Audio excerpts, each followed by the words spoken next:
जय श्री कृष्ण, जय राधे।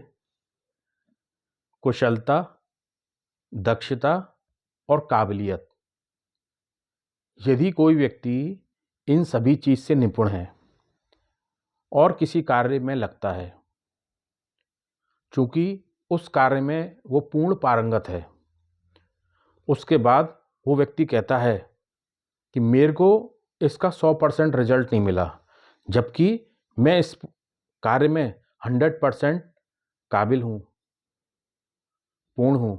उसके बाद भी फिर वो व्यक्ति भाग्य को कोसता है। वो कहता है मेरा भाग्य काम नहीं कर रहा, मुझे भाग्य से सफलता प्राप्त नहीं हो रही है, भगवान मेरा साथ नहीं दे रहे हैं। क्या ये बात सच है? ऐसा होता है? आइए जानते हैं। अपने कार्य को 100% सही करने के लिए, 100% पूरा करने के लिए दो चीज़ों की ज़रूरत पड़ती है। पहली चीज़ जो हमारे पास है, दूसरी चीज़ जो हमारे पास नहीं है। जो हमारे पास है वो पहले बताता हूँ।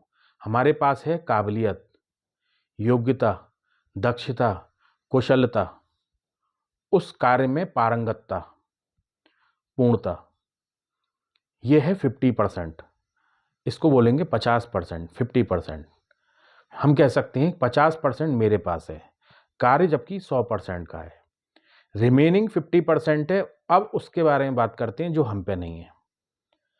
जो रिमेनिंग 50% है वो प्राप्त होता है हमको दैवीय शक्ति से, दैवीय आशीर्वाद से। कोई कहता है कि मैं तो भगवान की बहुत आराधना करता हूँ, पूजा अर्चना करता हूँ, भोग लगाता हूँ, आरती करता हूँ, धूप बत्ती जलाता हूँ, फिर भगवान की तो कृपा मुझ पर होनी चाहिए। इसका उत्तर है यह एक प्रक्रिया है। जैसे हम स्नान करते हैं, खाना खाते हैं, सोते हैं, घूमते हैं, उसी प्रकार से हमने एक प्रक्रिया को फॉलो कर लिया कि हमने भगवान की भी आरती कर ली, अगरबत्ती जला ली। क्या इस तरीके से हमको भगवान का आशीर्वाद प्राप्त होगा? क्या इतना करने से? हमें सोचना चाहिए। केवल एक प्रक्रिया को करने से भगवान हमसे प्रसन्न होंगे, हमको आशीर्वाद देंगे? इसके लिए हमको दो मार्ग चुनने होते हैं, ध्यान योग और भक्ति योग। ध्यान योग, ध्यान योग में हमारा जो अवचेतन मन है, हमारा जो सबकॉन्शियस माइंड है, उसको सुपर कॉन्शियस से मिलाना। ध्यान के द्वारा, ध्यान के द्वारा संबंध स्थापित करना प्रभु के साथ निरंतर। उसमें आप मंत्र का भी सहारा ले सकते हो, नाम जप का भी सहारा ले सकते हैं, और साथ में भगवान से कनेक्शन बनाने के लिए हम डेली अपने सातों क्राउन चक्र को एक्टिव करके ब्रह्मरंध्र और आज्ञा चक्र से के साथ डेली हमको कनेक्शन बनाना है। कनेक्शन से होगा क्या? उससे हमारा जब संपर्क है तो हमें उसका आशीर्वाद मिलता रहेगा ध्यान योग में।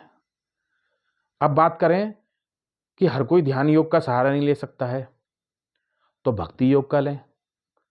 आपके घर में जो भी विग्रह है जिससे हमारा श्रद्धा, आस्था, विश्वास, समर्पण, विश्वास है, उन भगवान को जिनको हम मानते हैं, क्या केवल मानना और आरती करने तक ही हम सीमित हैं, या उनसे हमारा कोई कनेक्शन स्थापित हुआ? कनेक्शन कैसा? कनेक्शन ऐसा, यदि हम खाने बैठे हैं तो पहले हमको भगवान का ध्यान आए, नहीं पहले हमको भगवान को भोग लगाना है। हम बाहर गए हैं तो हमको ध्यान आए कि भगवान जो हमारे विग्रह हैं वो इस समय कैसे होंगे, क्या उनको छोड़ के आना उचित है? जैसे आप एक बच्चे का लालन पालन करते हो, एक बच्चे की देखभाल करते हो, सभी चीज़ों को ध्यान में रखते हुए, क्या हमारा चित्त चित्त हमारा मन प्रभु में है? हम समर्पित हैं, बिना उनके रह नहीं पाते? क्या हमारे अश्रुपात होता है? तो हमारा, यदि ऐसा है, कर पाते हैं, तो हमारा कनेक्शन है। केवल फॉर्मेलिटी कर रहे हैं, आरती और दीपक जला रहे हैं, वो हमारा कनेक्शन नहीं है, वो एक फॉर्मेलिटी है, प्रक्रिया है। जो आप डेली खाने की कर रहे हो, सोने की कर रहे हो, ऐसे ही वो है। इसके लिए यदि भक्ति मार्ग में हमारा पूर्ण निष्ठा, आस्था और समर्पण के साथ कनेक्शन हो, या ध्यान योग के साथ हमारा कनेक्शन हो, तो भगवान का जो रिमेनिंग 50% है वो हमको प्राप्त होगा। जब हमको 100% प्राप्त हो जाता है तो रिमेनिंग 50% भगवान हमें भाग्य के रूप में देता है। हमारा कर्म और भाग्य, जिसे हम प्रारब्ध और पुरुषार्थ भी बोलते हैं, तब पूर्ण होता है 100%। ऐसा करेंगे तो हम निश्चित ही हर चीज में सफल होंगे। जय श्री कृष्ण।